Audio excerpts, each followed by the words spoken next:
Ano-ano ang mga fees na babayaran ko kapag mag-a-avail ng house and lot? This is Carl and welcome to Home Offers. Ilan lamang ito sa mga tips para sa ating mga home buyers. Number 1, reservation fee. Ito ang unang binabayaran upang makapili ng block and lot para sa type of unit na gusto mo. Ang RF ay dinideduct sa down payment or equity.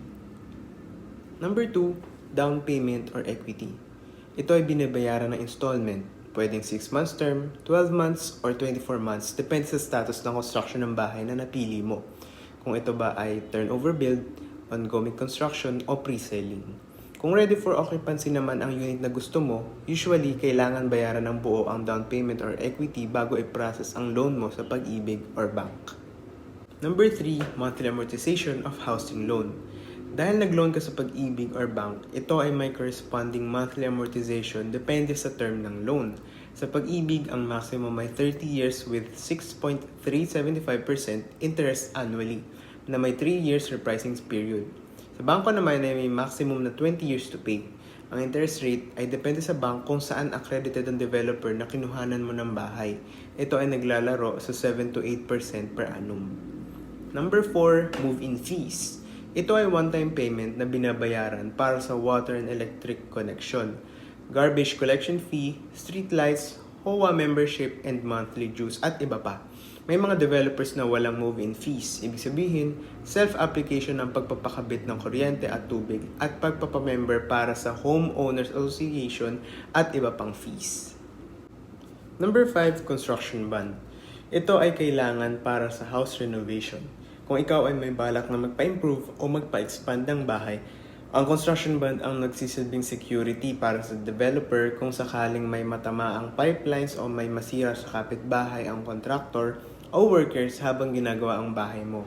Kung wala naman, ito ay pwedeng i-refund in full.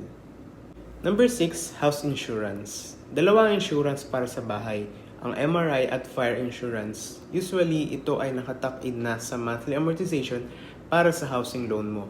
Ang MRI or Mortgage Redemption Insurance ay proteksyon sa di inaasahang mga pangyayari. Kung sakaling ang principal buyer ay mamatay during the term na nagbabayad siya sa loan at updated ang pagbabayad, good as paid ang bahay at walang anumang babayaran ng kanyang magiging beneficiary. Ang fire insurance naman ay proteksyon sakaling kayo ay masunugan. Number 7, real property tax. Ito ay yearly na binabayaran after matransfer ang title ng property sa owner. But take note na ang original na title ay hawak ng Pag-ibig o bangko. Siyempre dahil kayo po ay nag-loan, naka-mortgage po ito. Maaari lamang makuha ang original title kapag tapos na ang iyong loan term. And lastly, number 8, other fees. These includes processing fees, bank fees, and miscellaneous fees. Sa ibang developer, ang processing at miscellaneous fees ay kasama na sa total contract price at hindi na separate na binabayaran. Take note na ang lahat ng fees na ito mula 1 to 8 ay hindi sabay-sabay na binabayaran. May timeline po para sa payment dues. Thank you for watching and I hope may natutunan kayo. For more videos, please hit the follow button and also subscribe to our YouTube channel. For more inquiries and free property investment consultation, please visit our Facebook page. Link is on our bio. See you!